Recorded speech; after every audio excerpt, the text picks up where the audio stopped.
Crystal ottoman box, 4x3, sterling silver lid, appeared on the insurance declaration, but was not in the lockbox.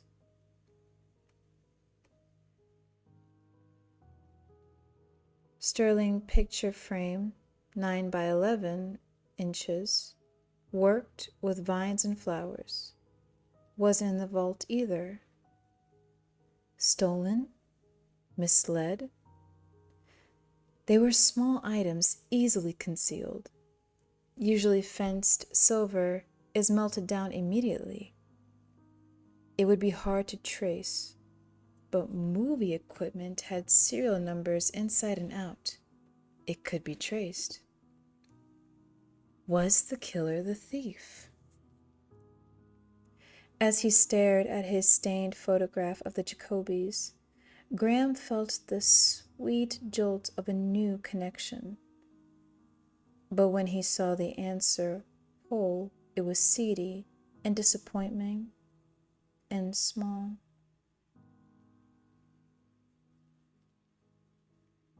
There was a telephone in the jury room. Graham called Birmingham Homicide. He got the 3 to 11 watch commander. In the Jacoby case, I noticed you kept an in and out log at the outside after it was sealed off, right? Let me get somebody to look, the watch commander said. Graham knew they kept one. It was good procedure to record every person entering or leaving a murder scene, and Graham had been pleased to see that Birmingham did it. He waited 5 minutes before a clerk picked up the phone. Okay, in and out.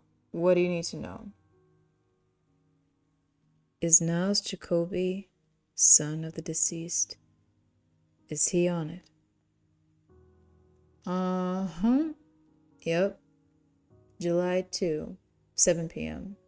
He had permission to get personal items. Did he have a suitcase? Does it say? Nope. Sorry. Brian Metcalf's voice was husky and his breathing heavy when he answered the telephone. Graham wondered what he was doing. Hope I didn't disturb you. What can I do for you, Will? I need a little help with Niles Jacoby. What's he done now? I think he lifted a few items out of the Jacoby house after they killed him.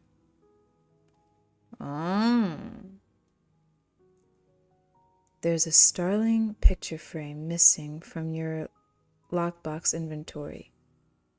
When I was in Birmingham, I picked up a loose photograph of the family in Niles' dormitory room. It used to be in a frame. I can see the impression the mat left on it. That little bastard. I gave permission for him to get his clothes and some books he needed, Metcalf said.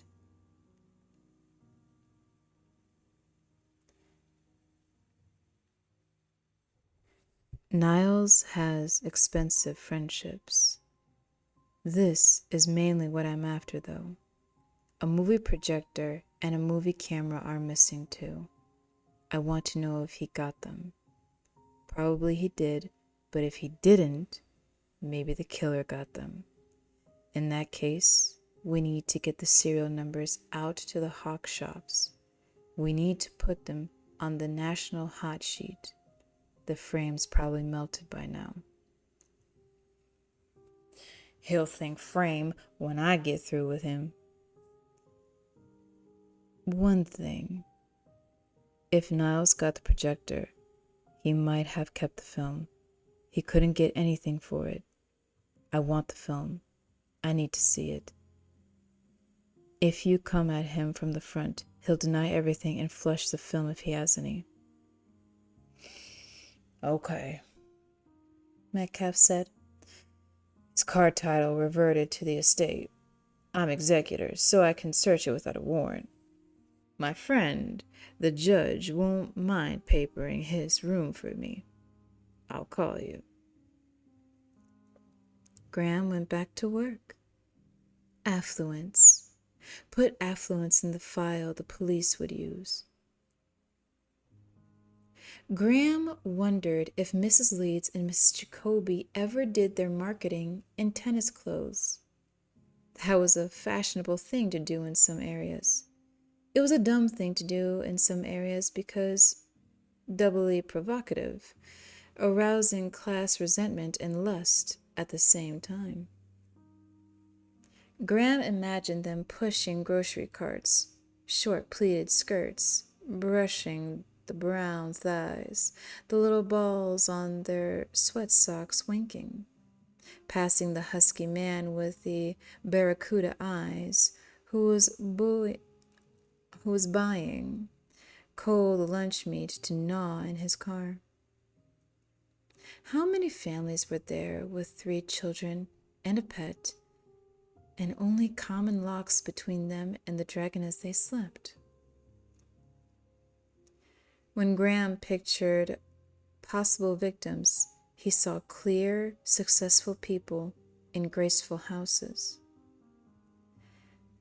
But the next person to confront the dragon did not have children or a pet, and there was no grace in his house. The next person to confront the dragon was Francis Dolarhyde.